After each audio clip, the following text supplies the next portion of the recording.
بسم اللہ الرحمن الرحیم۔ تمام ہی دیکھنے اور سننے والوں کو خوش آمدید کہتے ہیں۔ گزشتہ قسط میں ہم نے حروف مدہ والا سبق پڑھا تھا، سبق نمبر 7۔ آج انشاءاللہ سبق نمبر 8 جو ہے وہ ہم پڑھیں گے۔ سبق نمبر 8 ہمارا کھڑی حرکات ہے۔ پچھلے جو ہم نے سبق کے اندر حروف مدہ پڑھے تھے کہ حروف مدہ 3 ہیں، الف، واو اور یا۔ الف سے پہلے زبر ہو تو الف مدہ ہوگا، واو ساکن سے پہلے پیش ہو تو واو مدہ ہوگا، یا ساکن سے پہلے زیر ہو تو یا مدہ ہوگا۔ پھر ہم نے کہا تھا کہ حروف مدہ کو ایک الف کے برابر کھینچ کر پڑھا جاتا ہے۔ تو حروف مدہ کی طرح ہم جو کھڑی حرکات والا سبق آج پڑھیں گے، ان حرکات کو بھی حروف مدہ کی طرح ہی پڑھا جاتا ہے۔ یہ ایک دوسرے کے قائم مقام ہوتے ہیں، یعنی مقام میں یہ ایک دوسرے کے بالکل برابر ہیں۔ جس طرح کھڑی حرکات ہیں، جس طرح حروف مدہ ہیں، یہ دونوں جو ہیں وہ ایک ایک الف کے برابر کھینچ کر پڑھ جاتے ہیں۔ تو سب سے پہلے ہم دیکھتے ہیں کہ کھڑی حرکات ہیں کیا چیز۔ تو دیکھیے، کھڑا زبر، کھڑے زیر اور الٹے پیش کو کھڑی حرکات کہتے ہیں۔ کھڑے زبر، کھڑے زیر اور الٹے پیش کو کھڑی حرکات کہتے ہیں۔ پھر کھڑی حرکات حروف مدہ کے قائم مقام ہیں، جیسا کہ میں نے ابھی بتایا تھا آپ کو کہ کھڑی حرکات حروف مدہ یعنی الف مدہ، واو مدہ اور یا مدہ کے قائم مقام ہیں۔ اسی لیے کھڑی حرکات کو بھی حروف مدہ کی طرح ایک الف یعنی 2 حرکات کے برابر کھینچ کر پڑھیں گے۔ کھڑی حرکات حروف مدہ کے قائم مقام ہیں، اسی لیے کھڑی حرکات کو بھی حروف مدہ کی طرح ایک الف یعنی 2 حرکات کے برابر کھینچ کر پڑھیں گے۔ اب تختی دیکھ لیجئے، تا کے اوپر دیکھیں کھڑا زبر لگا ہوا ہے، یہاں تا کے نیچے کھڑی زیر لگی ہوئی ہے اور یہاں تا کے اوپر الٹا پیش لگا ہوا ہے۔ تو اس کو پڑھنے کا طریقہ بالکل سمپل ہے۔ تا، کھڑا زبر تا۔ اب تا الف زبر تا ہم نے پڑھا تھا، تا الف زبر تا، وہ الف مدہ تھا، اور یہاں پر ہے تا کھڑا زبر تا، یہ کھڑی حرکات ہے۔ کھڑا زبر جو ہے وہ الف مدہ کے قائم مقام ہوتا ہے، اور تا کھڑی زیر تی، یہ تا یا زیر تی کے قائم مقام ہے، یعنی یہ یا مدہ کے قائم مقام ہے۔ تا الٹا پیش تو، یہ جو ہے وہ تا واو پیش تو کے قائم مقام ہے، یعنی کہ یہ واو مدہ، یہ الف مدہ کے، یہ یا مدہ کے اور یہ واو مدہ کے قائم مقام ہے۔ اسی لیے ان کو کھڑی حرکات کو حروف مدہ کے قائم مقام کہا جاتا ہے۔ تا، تی، تو، طا کھڑا زبر طا، طا کھڑی زیر تی، طا الٹا پیش تو، طا تی تو۔ تا اور طا میں فرق ہونا چاہیے، حروف مستعلیہ میں سے ہے طا۔ زا کھڑا زبر زا، زا کھڑی زیر زی، زا الٹا پیش زو، زا زی زو۔ لال کھڑا زبر ذا، لال کھڑی زیر ذی، لال الٹا پیش ذو، ذا ذی ذو۔ زا اور ذال میں فرق یہ ہے کہ زا کے اندر سیٹی آتی ہے، جبکہ ذال کے اندر سیٹی نہیں آتی، کیونکہ یہ بغیر سیٹی والا حرف ہے اور یہ سیٹی والا حرف ہے۔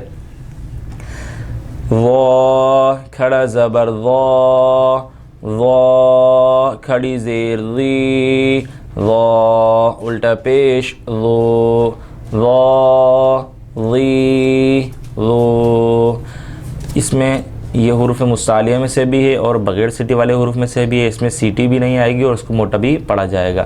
ثا کھڑا زبر ثا، ثا کھڑی زیر ثی، ثا الٹا پیش ثو، ثا ثی ثو۔ سین کھڑا زبر سا، سین کھڑی زیر سی، سین الٹا پیش سو، سا سی سو۔ صاد کھڑا زبر صا، صاد کھڑی زیر سی، صاد الٹا پیش سو، صا سی سو۔ سین اور سواد میں فرق یہ ہے کہ سین کی آواز باریک ہے، سیٹی کے ساتھ ہے، اور سواد سیٹی کے ساتھ ہے لیکن حروف مستعلیہ میں سے، اس لیے اس کو موٹا پڑھتے ہیں۔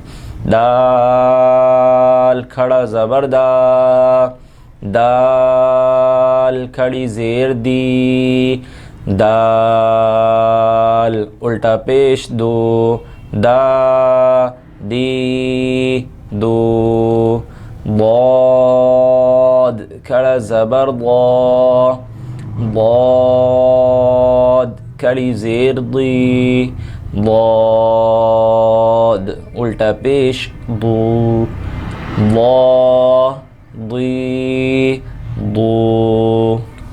دال اور دعاد کی آواز میں بھی فرق ہونا چاہیے، دال کی آواز میں موٹاپن نہیں ہوتا، دا دی دو، جبکہ دعاد یہ حروف مستعلیہ میں سے، اس لیے اس کو موٹا پڑھتے ہیں، ضا ضی ضو۔ اور اس کو بھی یاد رکھیے کہ دال اور دعاد یہ دونوں ہم آواز نہیں ہیں، بلکہ دعاد کی ایک اپنی مخرج ہے، اپنا آواز ہے، اور دال کا یہ اپنا مخرج اور اپنی آواز ہے۔ تو دال جو ہے وہ دا دی دو اس طرح پڑھا جائے گا، جبکہ دعاد جو ہے وہ ضا ضی ضو اس طرح پڑھا جائے گا۔ دال اور دعاد کی آواز سیم نہیں ہونی چاہیے کیونکہ یہ دونوں الگ الگ حرف ہیں، یاد رکھیے گا۔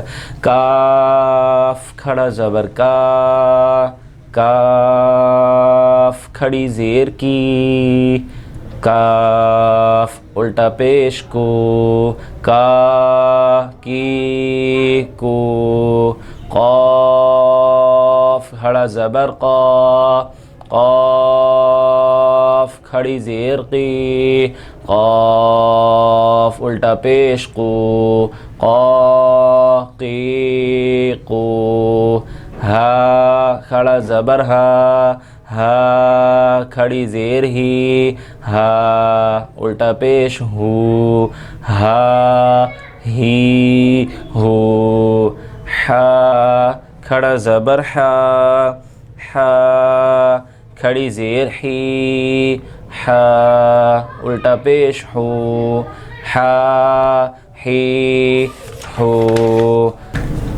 حمزہ کھڑا زبر آ، حمزہ کھڑی زیر ای، حمزہ الٹا پیش او، آ ای او۔ عین کھڑا زبر آ، عین کھڑی زیر ای، عین الٹا پیش او، آ ای او۔ خا کھڑا زبر خا، خا کھڑی زیر خی، خا الٹا پیش خو، خا خی خو۔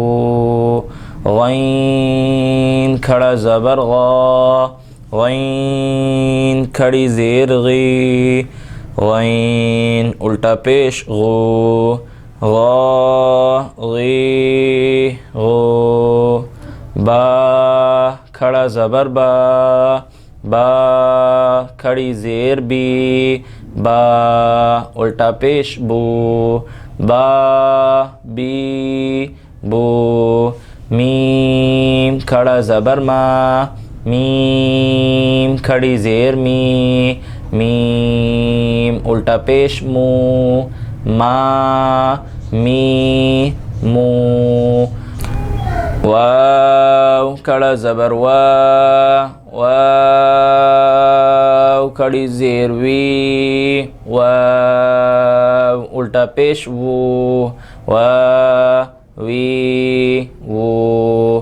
فا کھڑا زبر فا، فا کھڑی زیر فی، فا الٹا پیش فو، فا فی فو۔ لام کھڑا زبر لا، لام کھڑی زیر لی، لام الٹا پیش لو، لا لی لو۔ نون کھڑا زبر نا، نون کھڑی زیر نی، نون الٹا پیش نو، نا نی نو۔ را کھڑا زبر را، را کھڑی زیر ری، را الٹا پیش رو، را ری رو، جیم کھڑا زبر جا، جیم کھڑی زیر جی، جیم الٹا پیش جو، جا جی جو، شین کھڑا زبر شا، شین کھڑی زیر شی، شین الٹا پیش شو، شا شی شو، یا کھڑا زبر یا، یا کھڑی زیر یی، یا الٹا پیش یو، یا ی یو۔ آج ہمارا سبق نمبر 7 جو ہے وہ ہم نے پیچھے جو حروف مدہ والا پڑھا تھا وہ، اور سبق نمبر 8 کھڑی حرکات، اس کے حوالے سے جان لیجئے کہ سبق نمبر 7 اور سبق نمبر 8 جو تھے حروف مدہ اور حروف مدہ اور کھڑی حرکات، یہ دونوں سبق میں ایک ہی قاعدہ ہے، سمجھ لیجئے کہ کھڑا زبر کھڑی زیر الٹے پیش کو کھڑی حرکات کہتے ہیں، اور کھڑی حرکات یہ حروف مدہ یعنی الف مدہ، واو مدہ اور یا مدہ جو ہم نے پچھلے سبق میں پڑھے تھے اس کے قائم مقام ہیں۔ کھڑی حرکات حروف مدہ کے قائم مقام ہیں، اور کھڑی حرکات کو حروف مدہ کی طرح یعنی الف مدہ، واو مدہ اور یا مدہ جس طرح پڑھے جاتے ہیں ایک الف کے برابر کھینچ کر، اسی طرح کھڑی حرکات کو بھی ایک الف کے برابر کھینچ کر پڑھیں گے۔ ہمارا سبق نمبر 8 مکمل ہوا۔ انشاءاللہ العزیز اگلی سبق نمبر 9 کے ساتھ آپ سے پھر ملاقات ہوگی۔ سبق نمبر 2 میں اگلی قسط کے اندر دعاؤں کی درخواست ہے۔ السلام علیکم ورحمۃ اللہ وبرکاتہ۔